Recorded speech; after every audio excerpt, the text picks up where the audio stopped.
ISF দল প্রতিষ্ঠিত হয়েছে 2021 জানুয়ারি।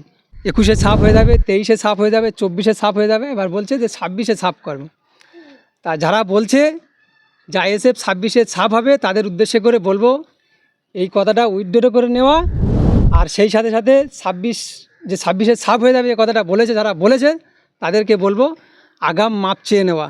ভাঙড় বিধানসভা সহ পশ্চিমবঙ্গে কোনো মায়ের লাল এখন তৈরি হয়নি যে আইএসএফকে ছাপ করবে। দাদা, ভাঙড়ে তৃণমূল কংগ্রেসের নেতারা বলছে 26 বিধানসভায় আইএসএফ সাপ। সব বাজে কথা, সব কথা আমরা কোনো পাত্তা দিই না। কারণ আইএসএফ দল প্রতিষ্ঠিত হয়েছে 2021 জানুয়ারি। সেখান থেকে সেই 2021 জানুয়ারি থেকে একই ভাষণ তারা দিয়ে যাচ্ছে যে আইএসএফ বলে ভাঙড়ে কিছু নেই। আইএসএফ 21-এ ছাপ হয়ে যাবে, 23-এ ছাপ হয়ে যাবে, 24-এ ছাপ হয়ে যাবে। এবার বলছে যে 26-এ ছাপ করব। তা যারা বলছে যে আইএসএফ 26-এ ছাপ হবে, তাদের উদ্দেশ্যে করে বলবো এই কথাটা উইথড্র করে নেওয়া। আর সেই সাথে সাথে 26-এ ছাপ হয়ে যাবে, এই কথাটা বলেছে যারা বলেছে তাদেরকে বলবো আগাম মাপ চেয়ে নেওয়া। কারণ আইএসএফ দল গঠন হয়েছে ছাপ হওয়ার জন্য না। আইএসএফ দল গঠন হয়েছে সাধারণ মানুষের স্বার্থে, খেটে খাওয়া মানুষের স্বার্থে, যারা চাকরি পাচ্ছে না তাদের স্বার্থে। যে জল জমি জঙ্গল যে উচ্ছেদ করছে এই রাজ্য সরকারের আমলে, সেই সবগুলো পুনরায় ফিরিয়ে দেওয়ার, যে আমাদের অকাপ সম্পত্তি যে নষ্ট হয়ে যাচ্ছে এই রাজ্য সরকারের আমলে, সেসবগুলো ফিরিয়ে দেওয়ার জন্য। শিক্ষা, স্বাস্থ্য, কর্মসংস্থানকে যে ধ্বংস হয়ে যাচ্ছে সেদিকে লক্ষ্য রেখে আইএসএফ দল গঠন হয়েছে।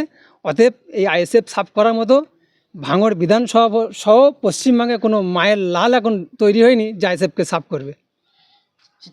এটা কি চ্যালেঞ্জ করছেন? একদম চ্যালেঞ্জ, কোনো সাফ হওয়ার জায়গা নেই। 21-এ সল দিয়েছিল, কিন্তু 26-এ সল দেবে না, দেখুন, তিনি নিজে বলছেন। ভাঙড়ের মানুষ সল আর বল ওটা দেখে না। ভাঙড়ের মানুষ চাই শান্তি শৃঙ্খলা, ভাঙড়ের মানুষ চাই ভালোবাসা, ভাঙড়ের মানুষ চাই উন্নয়ন। কারণ ভাঙড়ের মানুষ কোনো সময় ভুল করিনি। তবে আমরা ভাঙড় থেকে ভাইজানকে বিধানসভায় পাঠিয়ে যে আমরা কত খুশি, সেটা আমরা যখন ভাইজান ভাঙড় সহ পশ্চিমবঙ্গে বিভিন্ন প্রান্তে যায়, প্রতিটা নেম প্লেটে লেখা থাকে যে ভাঙড়ের বিধায়ক। এটাই আমাদের বড় গর্ব হয় যে ভাঙড় থেকে একজন আমরা বিধানসভায় পাঠিয়ে যে বড় একটা উত্তম কাজ করেছি। যে ভাইজান যে প্রান্তে যায় একটাই নেম প্লেটে লেখা থাকে লাস্ট যে ভাঙড়ের বিধায়ক। এটা আমরা খুব গর্বিত। এবং আগামী 26-এ আমরা ভাইজানে আবার আমরা বিধানসভায় পাঠাবো অনেক ভোটের লিড দিয়ে। শওকত মোল্লা বলছেন যে নওশাদ সিদ্দিকী একটা অযোগ্যতা নেতা, কি বলবেন? দেখুন, শওকত মোল্লা কি বললো না বললো ওটা কিছু এসে যায় না। ভাইজানের লড়াই কিন্তু রাজ্য সরকারের সঙ্গে। শওকতের সঙ্গে ভাইজানের কোনো সম্পর্ক নেই। ভাইজান 21 সাল থেকে আর এই 25 সাল পর্যন্ত তিনি একাধিকবার বিধানসভার ভিতরে এবং বাইরে, মিডিয়ার সামনে, জনসভায়, কর্মী সভায়, প্রতিটা জায়গায় তিনি বক্তব্য রেখেছেন। এই পশ্চিমবঙ্গের কোনো মানুষ বা কোনো দল এখনও তানার বিরুদ্ধে কোনো মানহানি মামলা করার ক্ষমতা হয়নি।